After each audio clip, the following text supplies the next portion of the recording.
نمازوں کے علاوہ، خاص مواقع کے علاوہ دن میں جب بھی آپ چاہیں درود شریف پڑھ سکتے ہیں، لیکن عام دنوں کے علاوہ جمعے کے دن خصوصی طور پر درود شریف پڑھنے کی تاکید ہے، کیونکہ آپ نے اس کا خود حکم دیا. آپ صلی اللہ علیہ وسلم نے فرمایا جمعہ کے روز کثرت سے مجھ پر درود پڑھا کرو، جو آدمی جمعہ کے روز مجھ پر درود بھیجتا ہے وہ میرے سامنے پیش کیا جاتا ہے. اسی طرح دعا سے پہلے، دعا کے بعد، پھر جہاں کہیں آپ کا نام لیا جا رہا ہو یا لکھا جا رہا ہو یا کسی بھی طرح آپ کا ذکر آئے وہاں آپ کے لیے درود پڑھنا.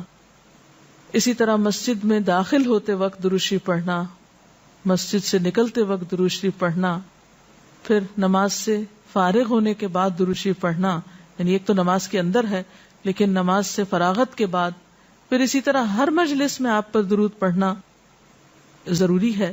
پھر اسی طرح صبح و شام کے اوقات میں، یعنی یہ تمام مواقع ایسے مواقع ہیں جس میں آپ درود شریف پڑھ سکتے ہیں. اور موقع کوئی ہو یا نہ ہو، دن یا رات کی گھڑیوں میں سے جس گھڑی میں آپ چاہیں، جب چاہیں، چلتے پھرتے کام کاج کرتے، آپ اللہ کے رسول صلی اللہ علیہ وسلم کو یاد کر سکتے ہیں، آپ کے لیے درود اور سلام پڑھ سکتے ہیں. نبی صلی اللہ علیہ وسلم پر درود شریف پڑھنے کے کئی صیغے ہمارے ہاں مشہور ہیں.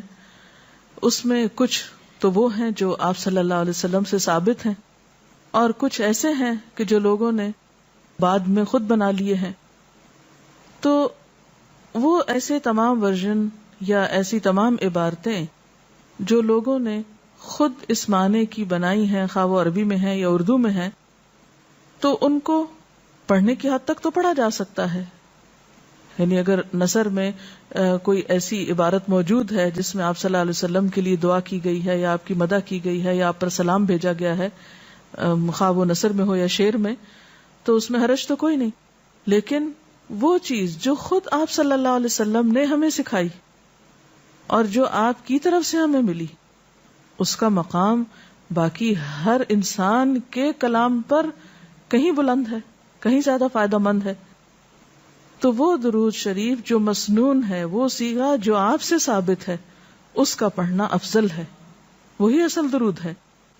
اور باقی تو انسانوں کے خیالات یا جذبات کا اظہار ہے، خواہ وہ شعر میں ہو، خواہ وہ نثر میں ہو، خواہ وہ اردو میں ہو، خواہ پنجابی میں ہو یا کسی اور زبان میں ہو، وہ تو پھر انسانوں کے کلام ہے نا. تو جس طرح اللہ سبحانہ و تعالیٰ کے کلام کو باقی تمام انسانوں کے کلام پر فضیلت ہے، اسی طرح نبی صلی اللہ علیہ وسلم کے کلام کو بھی باقی انسانوں کے کلام پر فضیلت ہے. ایک عام شاعر کتنی بھی خوبصورت بات کرے لیکن اللہ کے رسول صلی اللہ علیہ وسلم سے آگے تو اس کی بات نہیں ہو سکتی. ایک عام انسان کتنے بھی خوبصورت انداز میں آپ صلی اللہ علیہ وسلم کا ذکر خیر کرے لیکن وہ اس کے برابر تو نہیں ہو سکتا جو نبی صلی اللہ علیہ وسلم نے خود ہمیں دیا. تو بہترین صیغہ وہی ہے جو ہم نماز میں پڑھتے ہیں، جسے درود ابراہیمی کہا جاتا ہے، اور اس کا پڑھنا باعث اجر و ثواب ہے اور اس میں کوئی شک ہی نہیں. اسی طرح یہ چونکہ تھوڑا طویل ہے تو اس کو مختصر انداز میں بھی آپ پڑھ سکتے ہیں. مثلا صرف اگر آپ صلی اللہ علیہ وسلم کہہ رہے ہیں تو یہ بھی درست ہے، یہ بھی درود شریف مکمل ہے ایک طرح سے اگرچہ مختصر ہے. اسی طرح اللہم صلی وسلم علی نبینا محمد، یہ بھی آپ پڑھ سکتے ہیں. صلی اللہ علی النبی الکریم کہہ سکتے ہیں. تو مختصر ہو یا درود ابراہیمی کچھ طویل شکل میں ہو، اصل چیز تو ذکر میں مشغول ہونا ہے. تعداد میٹر نہیں کرتی جتنا وہ احساس اور جذبہ اور عقیدت جو کہ درود شریف پڑھتے ہوئے آپ صلی اللہ علیہ وسلم کے لیے ہماری ہو سکتی ہے. تو ہمارے لیے دن میں بے شمار مواقع ایسے ہوتے ہیں کہ جس میں ہم درود شریف پڑھ سکتے ہیں. سب سے پہلا موقع تو خود نماز کا موقع ہے. اس وقت تک نماز مکمل نہیں ہوتی جب تک ہم اس میں درود شریف نہیں پڑھتے. پھر اسی طرح عام نمازوں کے علاوہ نماز جنازہ میں بھی درود شریف پڑھا جاتا ہے.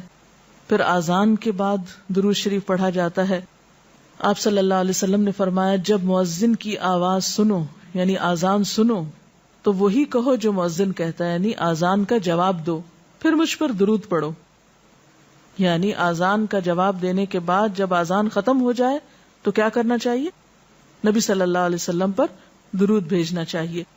کیونکہ مجھ پر درود پڑھنے والے پر اللہ تعالیٰ 10 رحمتیں نازل فرماتا ہے، اس کے بعد میرے لیے اللہ سے وسیلہ مانگو، جو جنت میں ایک مقام ہے جو جنتیوں میں سے صرف کسی ایک ہی کو ملے گا، اور مجھے امید ہے کہ وہ جنتی میں ہی ہوں گا، یعنی آپ صلی اللہ علیہ وسلم ہی کے لیے وہ مقام ہے۔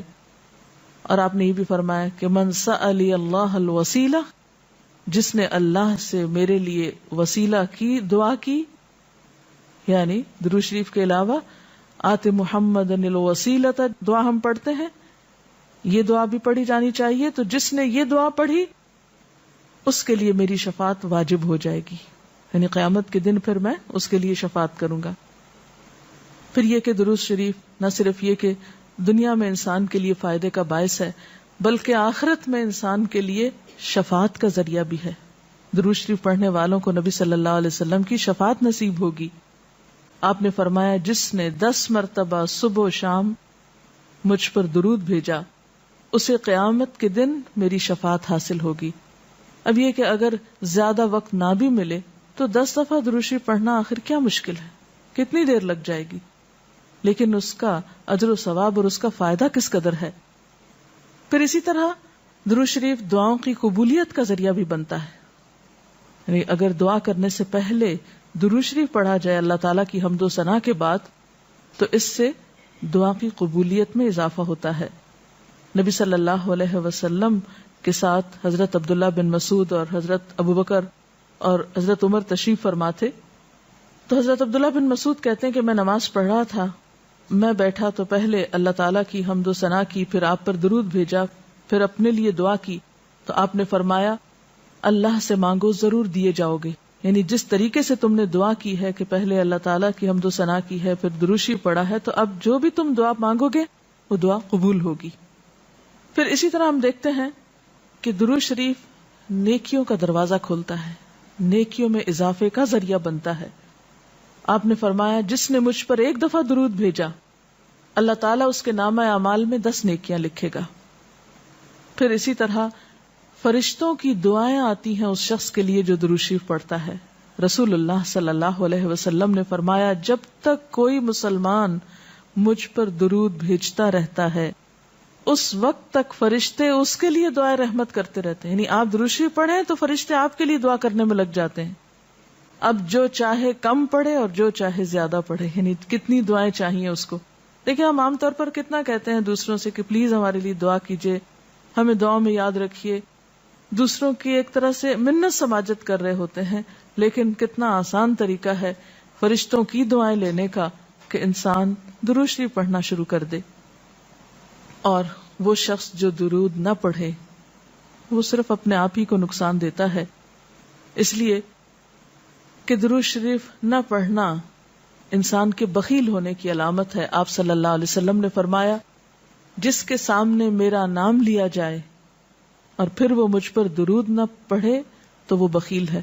اس سے یہ بات بھی پتہ چلتی ہے کہ اگر ہم خود درود شریف نہیں بھی پڑھ رہے لیکن اگر کوئی اور آپ کا ذکر خیر کر رہا ہے یا کوئی اور درود شریف پڑھ رہا ہے اور اگر وہ بلند آواز میں پڑھ رہا ہے تو ہمیں بھی آپ کا نام سنتے ہی دل میں درود شریف پڑھنا ہوگا۔ یہ بھی آپ کے ادب میں سے ایک ہے۔ اور قیامت کے دن اس شخص کے لیے جو درود نہ پڑھے، درود کا نہ پڑھنا حسرتوں کا باعث ہوگا۔ حضرت ابو ہریرہ رضی اللہ تعالی عنہ کہتے ہیں کہ رسول اللہ صلی اللہ علیہ وسلم نے فرمایا جس مجلس میں لوگ اللہ کا ذکر نہ کریں، یعنی اکٹھے ہوئے ہیں دنیا بھر کی باتیں کی لیکن اللہ سبحانہ و تعالیٰ کی کوئی بات نہیں کی، اور نبی صلی اللہ علیہ وسلم پر درود نہ بھیجیں، یعنی نہ تو اللہ کا ذکر کیا اور نہ ہی آپ پر درود بھیجا، وہ مجلس قیامت کے دن انسان کے لیے حسرت کا باعث ہوگی، انسان اس پر پچھتائے گا، خواہ وہ اپنے نیک اعمال کے بدلے میں جنت میں چلا ہی جائے۔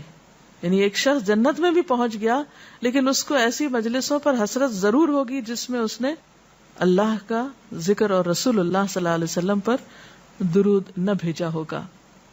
اور اگر دیکھا جائے تو انسان کے اعمال میں ایسی کوتاہی اور غفلت بسا اوقات جنت سے محرومی کا سبب بھی بن جاتی ہے۔ آپ صلی اللہ علیہ وسلم نے فرمایا جو مجھ پر درود پڑھنا بھول گیا اس نے جنت کا رستہ کھو دیا. یعنی جس نے اتنی غفلت برتی کہ کبھی آپ کا ذکر ہی نہیں کیا اور کبھی آپ کے لیے دعا ہی نہیں کی اور کبھی آپ کے لیے درود ہی نہیں پڑھا, تو اس نے اپنے لیے کیا کمایا؟ ان اللہ وملائکتہ یصلون علی النبی یا ایھا الذین آمنوا صلوا علیہ وسلموا تسلیما, کہ اللہ اور اس کے فرشتے نبی صلی اللہ علیہ وسلم پر درود بھیجتے ہیں. اے لوگو جو ایمان لائے ہو, تم بھی ان پر درود و سلام بھیجو. تو رسول اللہ صلی اللہ علیہ وسلم کے ذکر کا, آپ کی یاد کا بہترین طریقہ آپ پر درود بھیجنا ہے, آپ کے لیے دعائے رحمت کرنا ہے. وہ عظیم ہستی جس پر اللہ رب العزت کی رحمت برستی ہے, جس کا ذکر اللہ سبحانہ و تعالی فرشتوں میں کرتے ہیں, جن پر فرشتے دعائے رحمت بھیجتے ہیں, آخر ان کا ذکر اور ان پر درود و سلام میں اور آپ کیوں نہ بھیجیں گے؟ آپ صلی اللہ علیہ وسلم پر درود بھیجنا خود ہمارے اپنے لیے باعث سعادت ہے, باعث رحمت ہے. آپ صلی اللہ علیہ وسلم اس کے محتاج نہیں. مشرق ہو یا مغرب, شمال ہو یا جنوب, دنیا کے گوشے گوشے میں آپ کا ذکر خیر ہو رہا ہے, دن رات, آذانوں میں, نمازوں میں, جہاں جہاں آپ کا نام لیا جائے. لیکن اگر ہم درود شریف پڑھتے ہیں تو اس کا فائدہ خود ہم ہی کو پہنچتا ہے, ہمارے اپنے لیے باعث رحمت ہے. تمام غموں, دکھوں, تکلیفوں, مصیبتوں اور پریشانیوں سے نکلنے کا راستہ ہے, درجات کی بلندی کا ذریعہ ہے.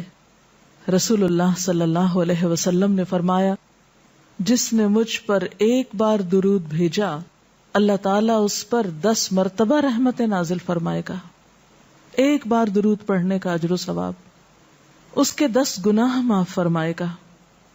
یعنی صرف 10 رحمتیں نہیں, 10 گناہوں کی بخشش بھی ہوگی اور 10 درجے بلند فرمائے گا, یعنی درجات کی بلندی بھی.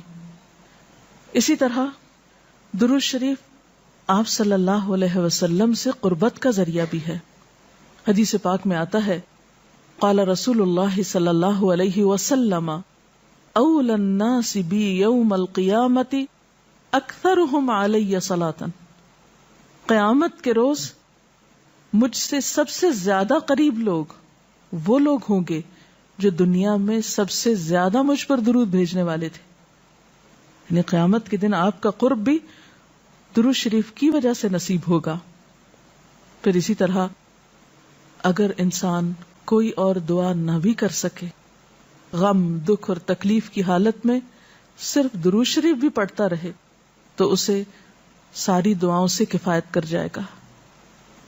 ایک حدیث میں آتا ہے, حضرت ابی بن کعب رضی اللہ تعالی عنہ کہتے ہیں کہ میں نے آپ صلی اللہ علیہ وسلم سے عرض کیا, اے اللہ کے رسول صلی اللہ علیہ وسلم, میں آپ پر کثرت سے درود بھیجتا ہوں, یعنی بہت زیادہ آپ پر درود بھیجتا ہوں, اپنی دعا میں سے کتنا وقت میں درود کے لیے وقف کروں؟